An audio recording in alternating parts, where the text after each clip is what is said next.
Hey everybody, Steve here in the Illinois recording studio, and we're going to do a little walkthrough of the shop today. Not a hugely long one, but to show you some new fun stuff. I got a beautiful Psych Red kit here that's from the late 60s, maple interior shells. That'll be up on video soon, but we'll take you through. We've got, of course, this is the studio, as you've seen in many of the videos, and the control room in here, which I think, well, give me a little shot of the inside of the control room. Cables everywhere, stuff everywhere, machines everywhere. We've got a new machine that we've just put into, well, I haven't put it into service yet, but this comes with it. This is a Tascam 16-track board, and we've got a 1-inch 16-track machine that we're going to be booting up and getting going pretty soon. Stacked up here that are going to be done for video soon. There's a beautiful Gretsch kit made from the vineyard shells from the old shells that were over at Gretsch from back in the stop sign badge era, 12, 14, 16, 20. You got a beautiful modern Twilight Sparkle 12, 14, 18 with a 6.5 vintage build. A beautiful Ludwig full dress kit, bass drums in the other room here. Gonna be killing here. This is Craviato kit number 1001, all bird's eye maple. In our photo room there, we got a cool Black Panther kit. You never know, sometimes under that real thin wrap is citrus mod. That's why they created that wrap, to real thin wrap Black Panther to put over the unused citrus mod shells. There's also a downbeat kit there, pink Vistalite 12, 14, 20 with matching snare. The 20-inch Vistalite kits and 18-inch Vistalite kits are only available through us. Got a beautiful DW kit here too. I think that was one of the Almond kits. And it's just beautiful, 12, 14, 20 with a nice matching snare. Got a nice Ludwig stainless steel kit from the Blue Olive era from a buddy of ours in town.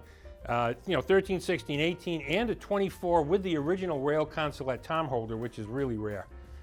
Behind it, you're going to see something you've never seen before.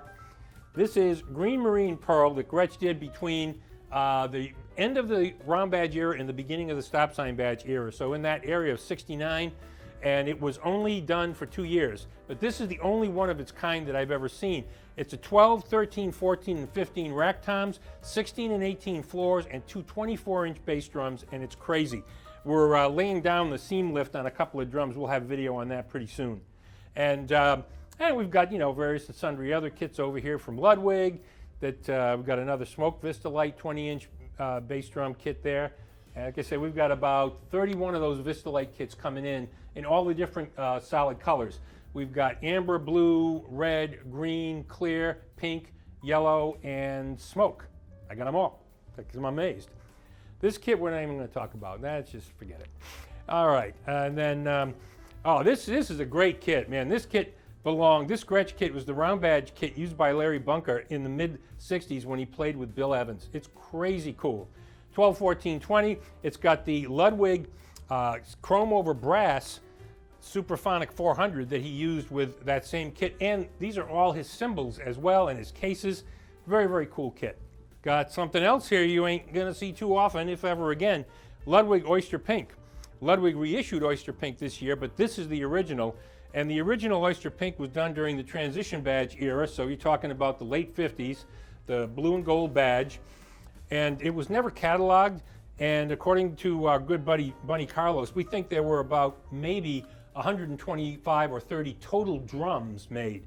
So that would be less than maybe 30 kits, and most didn't exist. This is a beautiful 13, 16, 22, gorgeous kit.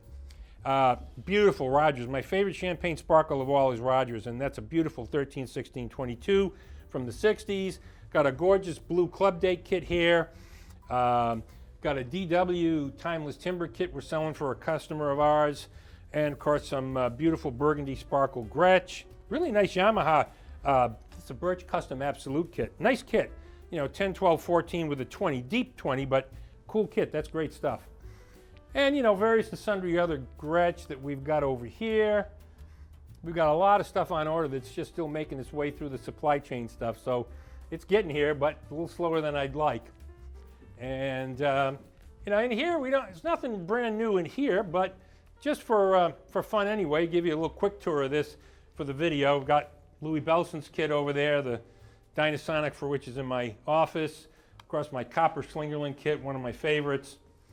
This is a phenomenal sounding Gretsch round badge kit, 12, 14, 20, and that snare drum is one of the best sounding Gretsch snares I've ever played. Another original, very nice Psych Red kit, 12, 14, 20. That belongs to a customer of mine. I sold that kit. We've got a bunch of, this is a beautiful, beautiful Ludwig kit that we've got up, 12, 14, 20, 4x14, and it's a pre-serial numbered kit, beautiful nickel hardware, sounds incredible. We've got a bunch of other stuff here, Ludwig double bass kits, the beautiful green ones up on our Reverb store, crazy Zickos kit, I love that thing. This belongs to a customer of mine, great kit, power tone and 6.5-inch matching dyna, original 60s era kit. Great stuff, and I think we've shown you this before. My Rogers kit up here, 2 12s, 2 18s, a 14x14, and the matching wood dyna, all the original stands and pedals and hardware, and it was bought new in the late 60s. The guy played it like 3 times, and it's just incredible. This kit I've shown you before is the kit that Harold Jones used when he played with the Paul Winter Sextet, and Harold Jones was the drummer with Basie from 68 to 72, but before that, in 63, he played with the Paul Winter Sextet, and they were the first integrated band to play in the White House. And there's a picture there. So that's going to go to the American Black History Museum. It's going to be donated to them. And that beautiful pearl fiberglass kit over there was Art Blakey's, and that's mine for my personal collection. And we got all kinds of crazy stuff here. Jelly Bean Vistalite, or whatever, Lifesaver Vistalite, whatever you want. Lifesaver Vistalite, you call it. That's a crazy kit. And my personal Camco 3D Moray over there. And of course, stacked up here, Craviato kit number 1000. The only kit that was ever made out of 600-year-old timeless timber birch. Incredible. 13, 16, 18, 22, 6.5 snare in my office. And then this beautiful 3-ply copper mist kit was also Larry Bunker's. And it's a 12, 14, 20, and it's a kit he used with Zoot Sims. You can see him playing this kit in YouTube video with Zoot Sims, just like you can see him playing that Gretsch kit in there if you look at the YouTube videos of him playing with Bill Evans. So I think right now, I'll give you a quick look in back here without running through too much, but the front half here is about 3,500 square feet of everything that we've got, and then the back half here is another 3,500, but most of what we do back here is cymbal relathing. Steve Jr. does that, Noah does some of that as well, and a massive amount of fibes and other things that are part of my personal collection in the middle here. And we got this funky, crazy North kit here. These things are just wild with the big horns. Cobham used a couple of these on his one of his kits at one time, but these are just great fun. I wouldn't want to have to try to carry this thing to a gig. I mean, God, it's just enormous. You never find cases to fit it. But yeah, but that's kind of what we got here. And then we'll wander over to the annex and show you what we've got next door over there.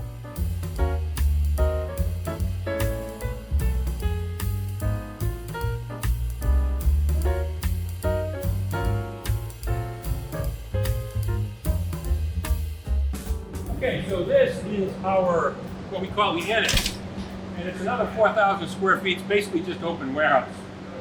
We got the fan running here. We'll turn the fan off for a minute. You can hear it better. A lot of what you see right here is a very, very large consignment that we are helping a good friend of ours sell through. And all of these kits that you see are part of that, and it's really amazing. I mean, this Ludwig kit right here, for example, it's a more recent Ludwig kit, meaning it's a Monroe badge era kit, not back in the 60s, but that kit never left the person's home. Most of these sets, the same thing is true. They never left his home. There is just an incredible amount of stuff. I have about 120 Peisty cymbals too, which will have some nice, really nice snare drums. Kits, this is a modern era Ludwig Amber Vistalite, 14, 16, 18, 24. And this is his original Vistalite kit, which was 13, 14, 16, 222s, and a 20-inch floor top, which is crazy rare. Jelly Bean Vistalite, 12 by 15, 16 by 18, 18 by 20, and a 24, I think that's a 24. This red Ludwig kit is another Monroe badge kit. This thing's never left the house. That's the way it was. Right here, stainless steel Ludwig kit. I think this is a, oh God, I can't remember. I think this is a 10 by 14, 16, 18, 16, 16, and a 26. There's a crazy kit back here. Unbelievable crazy kit. This was special ordered Ludwig kit, and I believe it was ordered at a time when Ludwig wasn't offering green sparkle, but it was done as a special. But this kit's crazy. It's an 8 by 14 snare. This is a 13, and it's like 12 or 13 deep. There's a 16, 16, a 16, 18, and two 26s. 16 by 26 bass drums. Just completely crazy. Beautiful Yamaha kit here. This is, I don't know, I think this is a tour custom kit. I can't remember. But tons of toms. This little tom doesn't really go with it. It was from a hip gig kit. But this has got 16 by 24 bass drums. And all these toms. And again, it's almost new. It looked great. So there's all this crazy stuff. Beautiful Yamaha kit here too. This 4-piece Yamaha kit. Again, big sizes. Really beautiful, like a blue sparkle. It's just a pretty finish. Hard to see. But so we've been sorting through all of this stuff, trying to get everything organized. And then the rest of what we have back here isn't all that exciting. Oh, the snare drums. I shouldn't talk about the snare drums. I'm walking right past them. Yeah, there's some cool stuff here. There's about 6 more new old stock Ludwig ones from the limited editions they did. But there's a nice, I think this is the 70s Black Beauty. You've got a Monroe badge Black Beauty with the gold style hardware. You've got a nice Supra here. You got an Acrolite. You got this great big GMS, and you got this crazy Premier Rock 9. That's that 9 by 14 Premier that they used to make. And a couple more Ludwigs and a nice AOT over there. And I think we still have some others over at the shop too. Massive amounts of stuff. This is all the cymbals. Noah's been going through these. Again, there's like 120 or so cymbals, and about 100 of those cymbals are Pisces.